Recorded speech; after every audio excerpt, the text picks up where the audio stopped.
ঐক্যমত্য কমিশনের সুপারিশ নিয়ে উভয় সংকটে বিএনপি। অদ্ভুত দোটানায় থাকা বিএনপি এখন কি করবে? ঐক্যমত্য কমিশনের সুপারিশ মেনে নিবে নাকি প্রত্যাখ্যান করবে? এসব বিষয় নিয়ে দলের বৈঠকে কি আলোচনা হচ্ছে, চলুন জেনে নেওয়া যাক এসবের বিস্তারিত।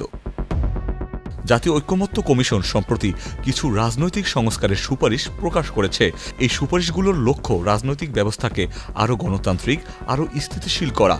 কিন্তু বিএনপি এই সুপারিশগুলো নিয়ে পড়েছে এক অদ্ভুত দোটানায়। একদিকে তারা পুরোপুরি এগুলো মানতে পারছে না, আর অন্যদিকে একদম অগ্রাহ্যও করতে পারছে না। কারণ মানলে মনে হবে সরকার যা চায় তাই বিএনপি মেনে নিচ্ছে, আর না মানলে মনে হবে তারা সংস্কারের বিপক্ষে। এ নিয়ে দলের ভেতর চলছে একের পর এক বৈঠক। লন্ডনে তারেক রহমানের সঙ্গে অনলাইনে যুক্ত হচ্ছেন সিনিয়র নেতারা। আলোচনা হচ্ছে এখন কি করা যায়, সংস্কার মানব না সরাসরি নির্বাচনের পথে যাব। বিএনপির সূত্র বলছে তারা এখন একটা সতর্ক কৌশল নিচ্ছে, অর্থাৎ এখনই সরাসরি সংঘাতে না গিয়ে পরিস্থিতি পর্যবেক্ষণ করছে। তাদের প্রধান লক্ষ্য আগামী ফেব্রুয়ারিতেই নির্বাচন নিশ্চিত করা। এজন্যই তারা সরকারের ওপর নানাভাবে চাপ তৈরির কৌশল গ্রহণ করছে।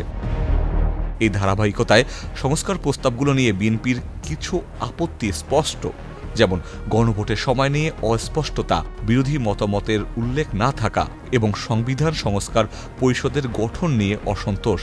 এগুলোই এখন বিএনপি নেতাদের প্রধান বিতর্কের জায়গা। এসব বিষয় নিয়ে কথা বলে চাপ তৈরি করতে চায় বিএনপি। রাজনৈতিক বিশ্লেষকরা বলছেন বিএনপি এখন গিলতে পারছে না, ফেলতেও পারছে না অবস্থায় আছে।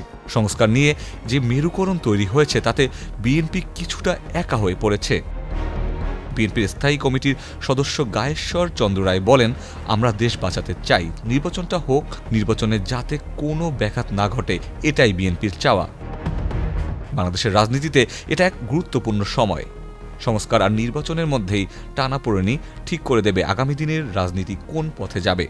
বিএনপি কি নিজের কৌশলে টিকে থাকতে পারবে, নাকি এই দ্বিধাই তাদের সবচেয়ে বড় দুর্বলতা হয়ে দাঁড়াবে, তা এখন সময়ই বলে দেবে। Ikhtiyar Ferdous, channel I.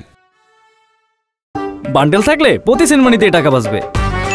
BKash send money bundle কিনে জিতুন প্রতি লেনদেনে।